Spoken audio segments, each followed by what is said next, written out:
Aujourd'hui, on avait à cœur de mettre, comment dire, Christopher pour partager la parole, puisque ce qu'il va partager, c'est la continuation de De ce qui revient. ce qu'on a déjà fait, ce qu'on continue. Donc, on est vraiment, comme on travaille vraiment beaucoup dans le même esprit, et c'est normal, c'est le même esprit saint partout. On a vraiment la continuation. Vous allez recevoir un message puissant, c'est sûr. Mmh. Et on veut vraiment, vraiment, avant, prier, Seigneur, qu'il n'y ait pas de mur, Seigneur, qui s'élève contre la connaissance, Seigneur, la vraie connaissance de ce que tu veux nous donner, Seigneur, et que ce matin, il y ait cette impartition, Seigneur, Mmh. de la parole, Seigneur, qui vient de toi, qui va nous éclairer, mais surtout qui va nous transformer. Seigneur, je te prie que ce ne soit pas une parole morte, Seigneur, mais une parole vivante, Seigneur, qui va nous aider, Seigneur, dans notre vie de tous les jours et à savoir les temps dans lesquels nous sommes, parce qu'on continue toujours dans cette série, les temps dans lesquels nous sommes, les temps de préparation et ce qui vient, Seigneur, qu'on ne soit pas, comment dire, naïf ou innocent des choses qui sont en train d'arriver sur le monde, Seigneur, et tu as mis cette parole à Christopher, Seigneur, qu'on a partagé ensemble, qu'on a étudié, Seigneur, et vraiment qu'elle fasse un impact puissant, Seigneur, dans nos vies. Et je te prie aussi contre tout problème de communication, d'Internet ou quoi que ce soit que l'ennemi voudrait faire, Seigneur, pour empêcher que ce Mmh. processus-là se fasse, Seigneur. On te bénit, Seigneur, on te bénit toute l'équipe de Christopher à Toulon, Seigneur. Et c'est comme ça que tu l'as dit, on est des nations du monde et grâce à Internet, Seigneur, on peut comme ça partager avec plein de gens, Seigneur, qui ne sont pas parmi nous dans l'esprit, Seigneur, et en réalité et en vérité en même temps, Seigneur. Merci, Mmh. Seigneur, pour ce que tu vas faire à travers Christopher, Seigneur. On va le laisser parler Ouais, ça maintenant. marche. Il y en a d'autres qui vont arriver pendant qu'on partage, ne vous inquiétez pas, il y en a une dizaine, quinzaine peut-être qui vont arriver.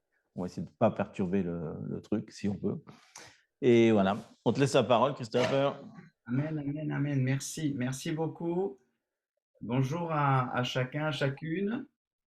Et je voudrais commencer, avant de partager ce que Saint-Esprit a déposé dans mon cœur, euh, pas comme une formule de politesse, mais vraiment, c'est de l'abondance du cœur que la bouche parle.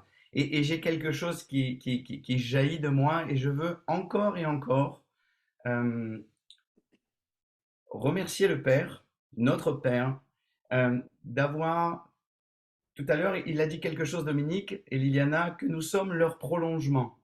Et je trouve ça très honorant et ça réjouit nos cœurs. Et le Père céleste a mis pour nous, à notre disposition, pour nous servir aussi, des parents spirituels. Et euh, Liliana et Dominique, vraiment, sont en train de nous enseigner, et je parle au nom de Marine et de moi-même, on en parle régulièrement, ce que c'est que réellement la paternité spirituelle. Et j'ose dire que je suis en train de découvrir cela. Je ne connaissais pas cette dimension où on se sent équipé, on se sent aimé, on se sent porté, on se sent encouragé. Et je dirais c'est 24 heures sur 24, 7 jours sur 7. Et la distance géographique n'a aucun impact. On est un. Alors, ce prolongement, il se fait aussi bien ici sur Toulon avec toute une équipe qui travaille avec nous. Donc, le message que je porte aussi, c'est le fruit de toute une équipe, de toute une famille spirituelle qui est ici sur Toulon et aussi qui nous rejoint. Là, il y a plusieurs personnes. Et merci aussi pour l'accueil que vous nous faites sur Tours, dans cette maison qui nous accueille aujourd'hui. Et au fur et à mesure, je sens vraiment que Dieu nous rassemble. Et nous sommes de plus en plus un. Et j'aime cela parce que il dit que il est un. Le Père, le Fils, Jésus-Christ, Yeshua, le Messie, et le Saint-Esprit ne font qu'un et nous sommes tous ensemble ce matin un. Et ça, pour moi, c'est la gloire de l'Éternel. C'est Jean 17. Et je trouve ça extraordinaire de pouvoir goûter à ça, à cette véritable unité. Pas une unité qui est fabriquée avec des intentions humaines, mais on sent vraiment que c'est le Père qui nous rassemble, qui rassemble sa famille. Et ça, c'est vraiment juste extraordinaire. Donc, je veux vraiment donner toute la gloire à notre Père qui nous réunit ce matin. Euh, Comme une église francophone et même jusqu'au-là de la francophonie. En tout cas, merci Saint-Esprit pour ta présence au milieu de nous. Et Mmh. moi, ma prière, c'est que vraiment tu puisses déposer dans ma bouche ce que toi, tu as prévu de donner ce matin. Et j'ose dire avant, pour finir le cadre, qui est un petit peu long, mais je veux vous protéger, me protéger. Et à chaque fois que j'enseigne, je sais que les Écritures nous disent que celui qui va enseigner, qu'il prenne garde parce qu'il sera jugé plus sévèrement. Et vous savez, quand on prend la responsabilité de donner la parole de l'Éternel, il y a un esprit de crainte qui nous accompagne. Alors d'ores et déjà, hein, j'aimerais dire que chaque parole qui va sortir de ma bouche et qui vienne de Dieu, qu'elle soit plantée dans les cœurs qui sont à même de pouvoir le recevoir, hein, et que cela porte du fruit dans vos vies. Mais toute parole qui sortirait de ma bouche et que vous ne seriez peut-être pas prêt ou disposé à entendre, c'est pas grave. Qu'elle soit mise de côté. Et si elle ne doit pas porter du fruit dans votre vie, qu'elle soit annulée et brisée pour qu'elle ne porte aucun mauvais fruit. Alors, je commencerai par cela, c'est que la révélation, le dévoilement d'une écriture ou de ce que Dieu nous dit, pour une personne peut être un tremplin qui va l'élever dans un autre niveau de révélation, voire même dans sa destinée, et la même révélation peut-être pour une autre personne qui n'est peut-être pas prête ou disposée, ou c'est pas sa saison, peut-être une occasion de chute. Et ce matin, je voudrais, parce que je vais apporter sur différents niveaux la parole avec une compréhension de ce que je comprends moi sur mon niveau de révélation aujourd'hui. Je ne voudrais pas être une occasion de chute pour qui que ce soit. Et j'aimerais vraiment que, en toute simplicité, vous n'êtes pas obligé d'absorber tout ce que je vais donner. Mais ce que vous êtes à même de recevoir, ça vous parle, ça fait écho. Si la vérité qui sort de ma bouche fait écho à la vérité en vous, alors ça va produire la manifestation de sa gloire. Et il y a quelque chose qui va se produire. Mais si ça ne fait pas écho, alors mettez de côté. Écrivez sur un papier. Peut-être qu'un jour, ça vous parlera ou pas. Alors, si on se met en accord là-dessus, j'aimerais commencer par une introduction avec le livre d'Ecclésiaste au chapitre 3 et au verset 1 jusqu'au verset 9. J'aimerais ouvrir ce temps de partage avec sa parole et tout particulièrement l'esprit de sagesse. Et sagesse, je te dis merci d'être présente au milieu de nous. Esprit de sagesse, sois la bienvenue. Sois bienvenue au milieu de nous. Et merci parce que tu es accompagné de la crainte de l'Éternel. Et je sais que quand tu parles sagesse, ça produit quelque chose en nous. Et c'est un fruit durable. Parce qu'avec toi, nous pouvons obtenir l'art de diriger, de gouverner. Il y a tout un tas de bénédictions avec toi, sagesse. Et je veux te mettre à l'honneur ce matin. Je commence avec sa parole. Il y a un temps pour tout, dit l'Ecclésiaste. Il y a un temps pour toute chose, sous le soleil, sous les cieux. Un temps pour naître, un temps pour mourir. Il y a un temps pour planter et il y a un temps pour arracher ce qui a été planté. Il y a un temps pour tuer et il y a un temps pour guérir. Il y a un temps pour abattre et il y a un temps pour bâtir. Il y a un temps pour pleurer et il y a un temps pour rire. Il y a un temps pour se lamenter et il y a un temps pour danser. Un temps pour lancer des pierres et un temps pour ramasser les pierres. Il y a un temps pour embrasser et il y a un temps pour s'éloigner des embrassements. Oui, il y a un temps pour cela aussi. Il y a un temps pour chercher et il y a un temps pour perdre. Oui, il y a un temps pour cela aussi. Il y a un temps pour garder et il y a un temps pour jeter. Il y a un temps pour déchirer et il existe un temps pour coudre.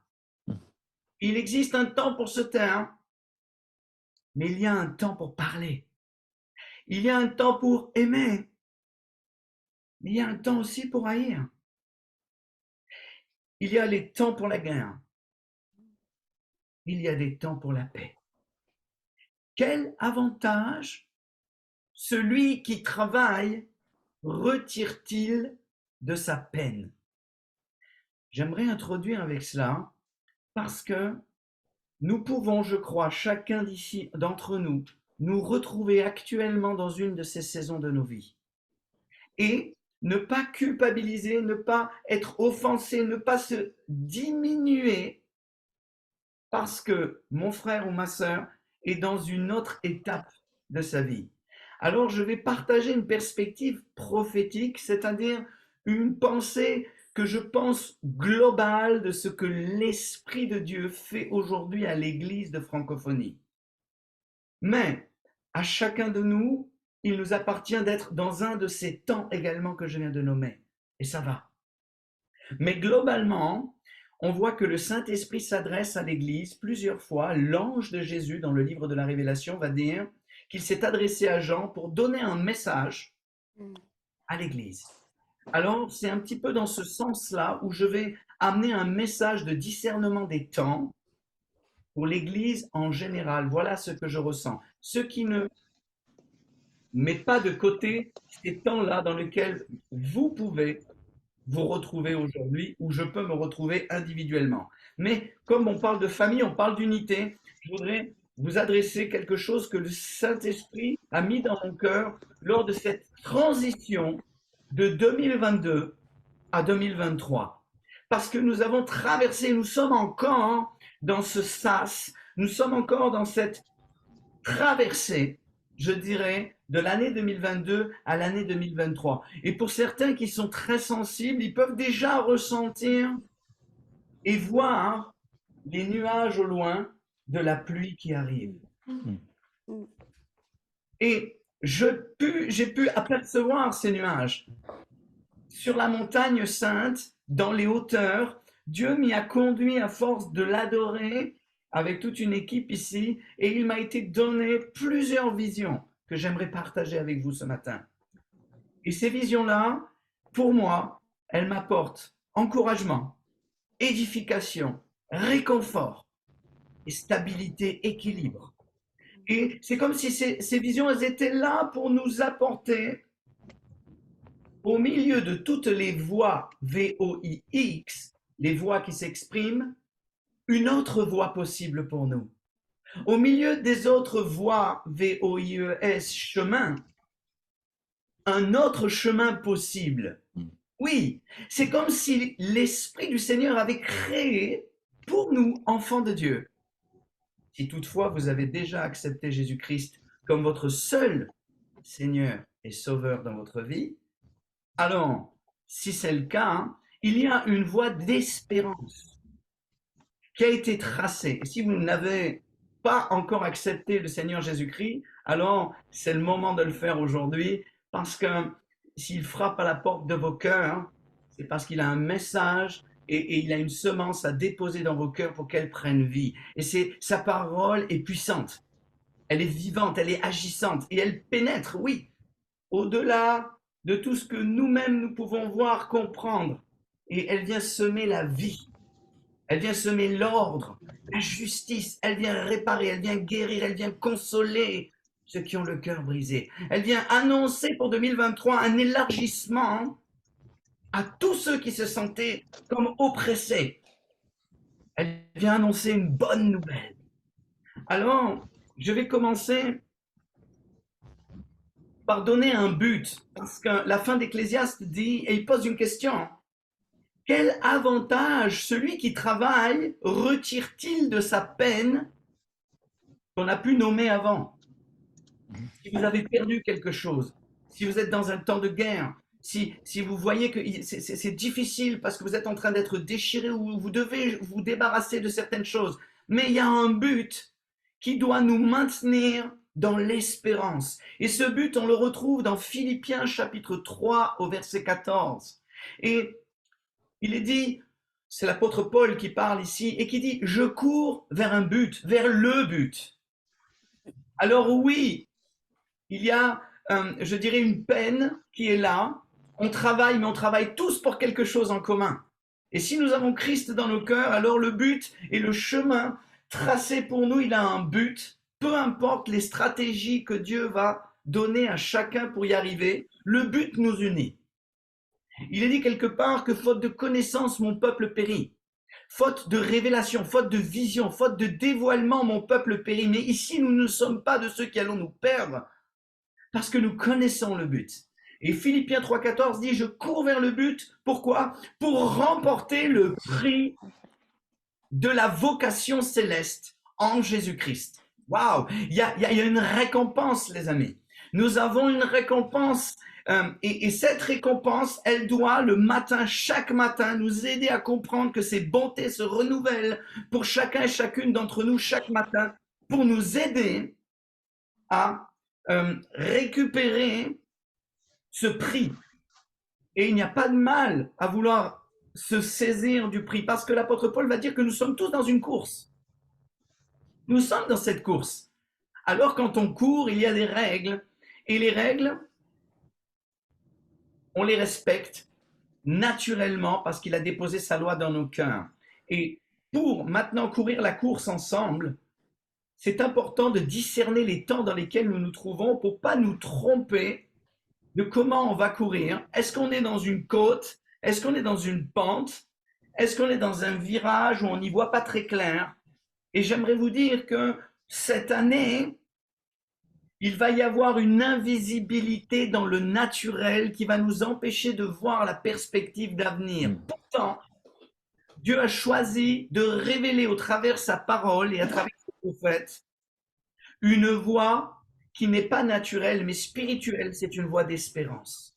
Et cette voie d'espérance, je vais essayer de vous la relater. Je suis un peu long dans le cadre que je mets, mais c'est important que vous puissiez discerner et comprendre là où je veux aller avec ces visions-là. Pour pas vous donner une vision pour une vision, mais c'est pour qu'ensemble, on puisse s'accorder et avoir de l'encouragement pour remporter le prix de la vocation céleste. Je vais faire une petite parenthèse maintenant sur 2022 et je vais vous donner une perspective prophétique de ce que j'ai compris. Et je dirais que je ne l'ai pas compris forcément totalement pendant que j'étais en train de le vivre, mais je l'ai compris quand je suis sorti de 2022. Et si vous prenez 2, 0, 2, 2, et que vous additionnez 2022, vous allez tomber sur le chiffre 6. 6, dans les Écritures, Genèse chapitre 1, il est dit que le 6e jour, Dieu a créé l'homme. Et on pouvait imaginer, j'ai pu comprendre que depuis le départ, Dieu, qu'est-ce qu'il fait? Il sépare. Genèse chapitre 1, il va séparer la lumière d'entre les ténèbres. Eh bien, dans l'année 2022, vous avez pu expérimenter peut-être, pour certains et certaines, une année très douloureuse intérieurement. C'est la révélation du Fils de l'homme. C'est-à-dire qu'on a la révélation du chemin par excellence. Jésus dit, je suis le chemin, je suis la vérité et je suis la vie. Et ce chemin, il dit, si quelqu'un emprunte un autre chemin que le mien, il n'aura pas cette vie que je veux lui apporter. Ce chemin, il est difficile parce qu'il y a une persécution qui est accompagnée de ce chemin. Il dit, celui qui voudra vivre pieusement en Jésus-Christ sera persécuté. 2022, pour moi, c'était une année de persécution intérieure, non pas extérieure, mais intérieure. Je répète, il y a eu un clou qui a été enfoncé en chacun d'entre nous, dans notre chair, pour que cette chair soit crucifiée. Jésus est venu comme un homme, un être humain. Il a souffert en toutes choses, comme nous souffrons. C'est la raison pour laquelle il comprend nos souffrances. Et il y a un passage des Écritures qui m'a été donné, et je n'arrête pas de voir une vision dans mon esprit. C'est la lettre Vav en hébreu, qui est la 6e lettre de l'alphabet hébraïque et qui représente un clou et qui est associé pour moi au Fils de l'homme. Et c'est cette année dans laquelle nous sommes passés. Et il est dit que si le grain de blé ne tombe à terre et ne meurt, il ne peut porter du fruit. Aussi, je crois que nous sommes des grains de blé et que nous sommes une production qui est prête à être moissonnée et que nous sommes comparables au Fils de l'homme qui est venu lui-même comme un grain de blé tomber en terre, mourir à la croix. Mais Dieu, qu'est-ce qu'il a fait? Il l'a ressuscité le 3e jour et puis il l'a glorifié, il l'a amené en haut. Et 2022 marquait un temps où si on acceptait et on comprenait, et c'est pas trop tard pour le comprendre, il y a un clou qui est venu en nous. On a été percé, on a été crucifié. Où? Pas dans notre nouvelle création en Jésus-Christ, par l'Esprit, mais dans notre chair. Il y a un clou qui est venu et Dieu m'a donné une vision où j'ai vu en 2023, il a arraché ce clou de ma tête et de mon crâne. J'ai dit, mais qu'est-ce que tu fais? Et il me donne une parole. Ésaïe chapitre 21, versets 11 à 17. Je vais juste survoler ce passage, c'est pas mon sujet, mais c'est important avant de partager de la moisson. C'est le sujet lequel je veux vraiment aborder, mais c'est 2023. C'est important de comprendre ce qu'on a traversé en 2022. Nous n'allons pas le traverser en 2023, les amis. Et gardons cette espérance. L'ennemi voudrait qu'on croie que 2023, c'est comme 2022. Non, on est dans un nouveau cycle. On est dans quelque chose de complètement différent. Il y a une espérance qui se produit en nous en 2023. Et je voudrais ouvrir une voie, un chemin lumineux, éclairé au travers de sa parole. Oracle sur Dumas, dit le prophète Ésaïe. On me crie de Séhir et j'ai entendu l'Esprit du Seigneur me dire en 2022, à la fin, où je priais pour 2023, et il me dit, que dis-tu sentinelle? Que dis-tu gardien? Je lui dis, et c'est la sentinelle qui parle ici, je vois, je vois le matin qui arrive. Qui est le matin? L'étoile brillante du matin, c'est Christ, c'est Jésus, c'est notre parole. Et c'est lui que nous voyons en premier, pas en second. Et c'est ça 2023, c'est que nous allons voir en premier. 2022, nous voyons les ténèbres, pourquoi en priorité? On a eu un combat pour certains, parce que les ténèbres étaient en nous en train d'être crucifiées. Alors on était très concentrés sur ce que Dieu faisait à l'intérieur de nous-mêmes. Et je ne dis pas qu'il ne va pas continuer les guérisons, mais ce n'est plus, nos yeux sont plus focalisés sur la délivrance, la guérison intérieure. Non, non, non, non, non. Maintenant, c'est le chemin de la préparation de l'envoi, de la mise en pratique de l'évangile du royaume. C'est l'évangile du royaume. La crucifixion a eu lieu globalement. C'était un temps de mise à part pour la délivrance, la guérison intérieure. Mais on rentre dans quelque chose de nouveau. Alors il dit, que dis-tu de la nuit? Je dis, je vois le matin qui arrive. Ça, c'est 2023 pour nous. Épouse de Christ en préparation, enfants de Dieu, Église. Nous sommes en préparation en regardant et en gardant nos yeux focusés sur la lumière, sur Christ, sur sa parole, au milieu des ténèbres. Le chemin, c'est Christ. Priorité. Deuxièmement, qu'est-ce qu'on voit? Et nous allons le voir tout autour de nous, et le Seigneur me l'a montré, la nuit. Et quand je dis la nuit, ce ne doit pas nous effrayer à nous. Jésus a dit, quand vous verrez toutes ces choses arriver, elles doivent arriver. Mais n'ayez crainte. Pour vous, vous n'êtes pas de ceux qui doivent être dans la peur ni dans la confusion, parce que vous avez ma parole. Et votre lampe doit être éclairée. À l'intérieur de nous, nous avons une lampe. Nous sommes le temple, la maison du Saint-Esprit. Et à l'intérieur de la maison du Saint-Esprit, il y a un chandelier. C'est pour ça qu'il nous faut de l'huile. Et 2022, nous avons été brisés. Et il y a de l'huile qui est sortie. Et aujourd'hui, c'est le temps pour le Saint-Esprit de nous éclairer avec sa parole et d'allumer ce feu en nous pour que nous soyons des envoyés. Et j'entendais Ésaïe 60, sur toi, ma lumière arrive, lève-toi et brille. 2023, c'est lève-toi et brille. Commence à rentrer dans cette préparation parce que 2024 va être une année d'expansion de tout ce que j'aurais préparé en 2023. Alors, nous gardons l'espérance, le but.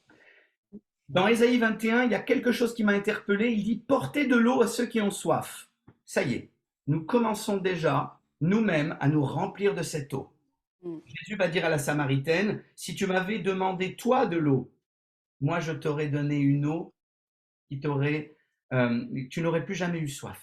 Cette eau, c'est l'eau de la connexion que nous avons avec le ciel, les eaux d'en haut. C'est une rivière, un fleuve de vie qui est dans nos cœurs et que nous devons maintenant ouvrir les vannes de nos cœurs pour les communiquer, les transmettre aux autres. C'est une voie d'espérance. C'est là où il y a la guérison. C'est là où il y a la vie. C'est là où il y a la lumière. C'est là où on est nourri. C'est là où on est abreuvé. Et je vois beaucoup dans cette année 2023 un abreuvoir.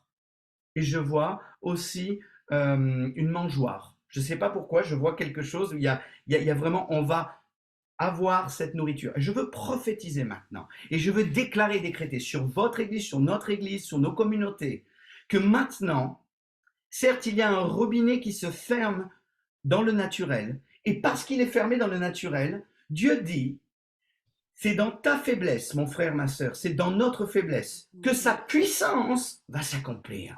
Alors lorsque nous ne pouvons plus rien dans le naturel, lorsque nous sommes aveuglés parce que nous ne voyons plus d'espérance dans le naturel, nous n'avons plus la provision financière, nous n'avons plus la provision matérielle, relationnelle, émotionnelle, spirituelle, alors nous pouvons enfin vraiment dépendre des ressources d'en haut.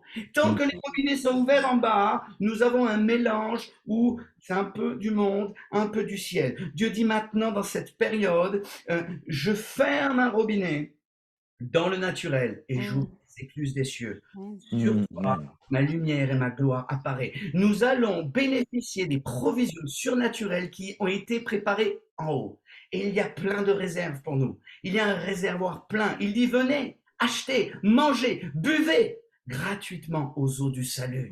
Dans le salut, il y a la guérison, il y a la liberté, il y a la provision, il y a tout. Il y a tout dans le cœur de notre Papa céleste. Et 2023, déjà, nous allons commencer, et je le vois dans ma propre vie, dans le naturel, depuis cette semaine. Je vois les écluses des cieux ouvrir. Ce que je prêche, Dieu me le fait vivre. Alléluia. Et je le répands sur vous maintenant, comme cette grâce qui coule sur nos vies.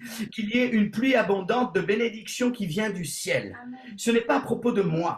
Ce n'est pas à propos d'un prédicateur ni de mon onction, c'est à propos du Père qu'il vous aime et qui nous aime et qui est un bon Père fidèle, qui libère maintenant sa grâce, sa provision sur chacun et chacune d'entre nous. Nous accueillons cette pluie de bénédiction qui vient du ciel. Seigneur, s'il n'y a pas de pluie, il n'y aura pas de moisson. Et je sais que nous sommes prêts à être matures. Tu prépares une moisson mature. Tu prépares une moisson extraordinaire. Nous avons besoin de la pluie de la première saison et de l'arrière-saison, de l'avant-saison et de l'arrière-saison. Nous sommes assoiffés de ta présence, Père. Merci d'envoyer la pluie.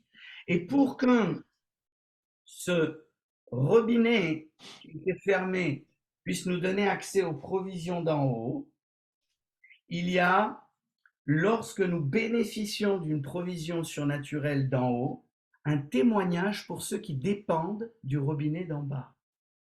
Et c'est là où, quand il vient chercher une épouse sans tache, ni ride, ni rien de semblable, glorieuse. Mais dans la gloire, il y a aussi le fait d'approvisionner, et c'est là où Ésaïe 21 nous amène, vous allez apporter de l'eau à ceux qui ont soif. Vous allez apporter du pain à ceux qui vont fuir.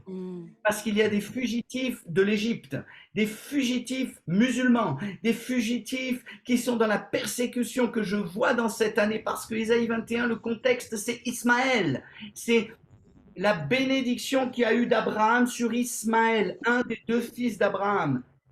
Isaac, la lignée de la promesse des Juifs et d'Israël. Et il y a Ismaël, sans oublier qu'Ismaël a reçu la bénédiction d'Abraham. Et Dieu dit que les premiers seront les derniers. Et je crois que Ismaël va rentrer à la maison. Je crois qu'Ismaël, celui qui va entendre l'épouse de Christ commencer à l'appeler pour rentrer à la maison, va entendre la voix du salut et va rentrer pour rencontrer son Dieu. Et nous allons apporter la nourriture, le pain de vie, la parole vivante, lorsqu'elle va sortir de nos bouches, pas pour prêcher Jésus, mais pour devenir Jésus. Pas pour parler. Quelque part, quelqu'un a dit, Seigneur, permets-moi de démontrer le royaume. Et si toutefois il faut, j'annoncerai quelques paroles. Démontrons le royaume auprès d'Ismaël. Et je crois que 2023, ça y est, on commence à voir maintenant les premiers qui étaient bénis, comme Isaac et comme Ismaël, ses descendants.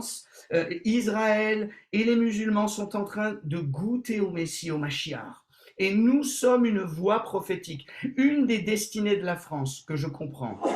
Nous sommes là pour annoncer le retour de Christ. Nous sommes là pour annoncer, voici l'époux.